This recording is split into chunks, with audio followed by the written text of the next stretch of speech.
Right, hello everybody. I'm down at the storage yard today. We are in the caravan.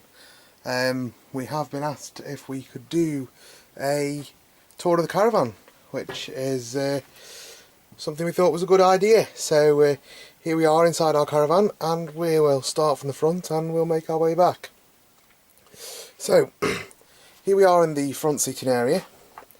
On the sofa there we've got the mattress for the bunk bed, and as we can see, both of these beds can either be used as single beds, or there is slats that pull out from the centre here, and that makes it into a double bed when you put the cushions down. And it's a fairly good sized double bed. I'd say you were looking sort of a king size bed. These, once you've done in the morning, just neatly push back into the drawers there, and you would never known that was there. The two drawers at the front also turns into a table. There's a catch at the side here, and we can pull that out, and that then folds over, and that makes a small little dining table for the front of the caravan. Now, you can get foldable tables for the middle. That is something that doesn't come standard with these caravans, and didn't when they were new. You had to buy those separately. So if we just pop this back away, that folds over, pushes down, and there's a catch at the side just to secure it for transit. So it's got the 3 window arrangement at the front. All the windows are fitted with blackout blinds and also fly screens. As we can see, there's a fly screen, and that is the blackout window that pulls down. Pull it out to release, and then that goes all the way back up. There's plenty of cupboard space. 4 cupboards above the front seating area. We have 2 mains lamps. Underneath the cupboard there is 2 reading lamps. They are fed from the 12 volt, and above the top there we've got a fluorescent lamp, which again is 12 volt fed. Moving further back, we have built into the cupboards a radio cassette, which also has phono input, so that we can put an iPod or a different device into that as well. There's a really nice large sunroof there, skylight even, that's usually the correct terminology. Again, this is fitted with a blackout blind, and on the opposite side a fly screen for if you want the skylight open. As we move into the middle, this is what is known as a side dinette caravan. So there is 2 seats here with a small table. The table collapses and makes the middle of the bed.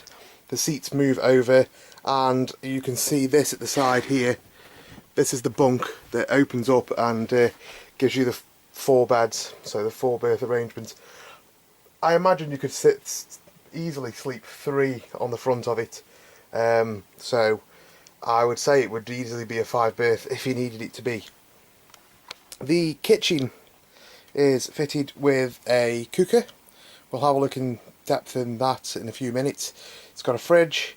It has one of the Carver Turbomaster 550 heating units, which also offers blown air. We have got the mains switches here for the fan master, so for the turbo heater. We have got the fridge, 230 volt fused spare. We've got a normal 13 amp plug, and we have down here a 12 volt outlet for powering the television, anything on 12 volt, and also an aerial connection. If we move up here, we've got the connection for the battery with a switch so we can turn the pump on and off. There's also a switch to move it to car and then to caravan, and that gives us the battery indicator, so the battery's still looking good.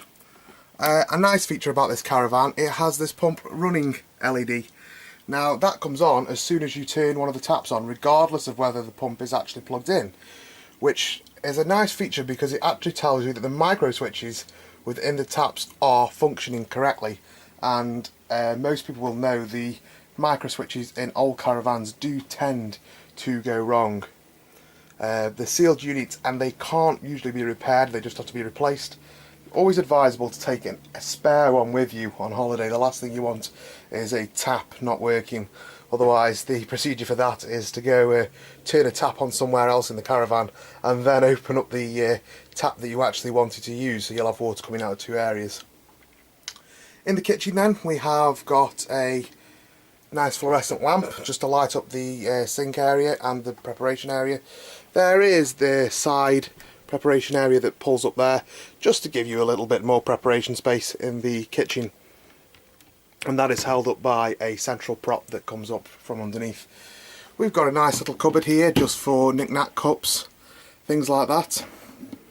And then moving on, you've got your plate cupboard.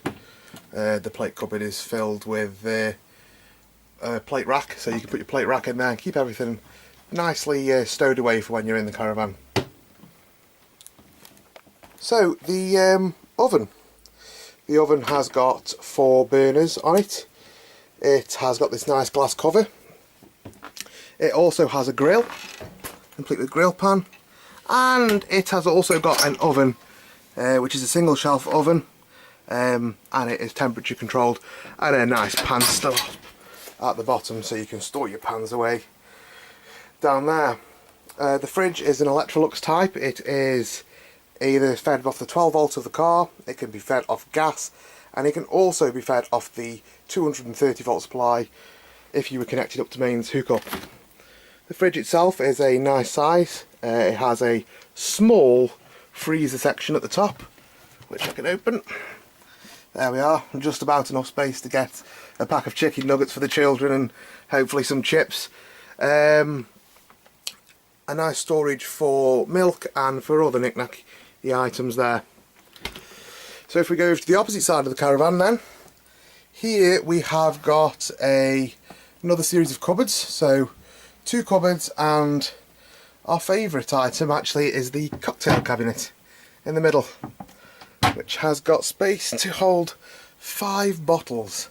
So no doubt we'll be filling that with gin at some point over the holiday, I hope. As we move further back now, we've got the door to the outside, a nice mirror, and then we go into the large bathroom slash dressing room. Again, plenty of cupboards in here, a nice size sink, a Thetford cassette toilet. It's the swivel type. It has got a manual flush, that is one thing we've still got to check. A nice oval mirror there. There's me in the mirror. A nice cupboard here just to store toiletries, deodorants, things like that. If we look around here, I can open this up, and there is a nice size fully sealed shower unit, which at some point somebody has used this for a towel rail, which I think is something that we'll be using it for storage more than a shower. The showers are still compact, and I don't think it's something we'll be using. We spend most of the time worrying about damp in a caravan, and then you go and have a shower and get the whole thing steamed up inside, so it just doesn't seem like a great idea to me personally, but that's my personal preference.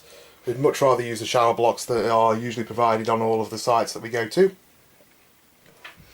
So here we've got again a wardrobe, and this is a lovely size wardrobe.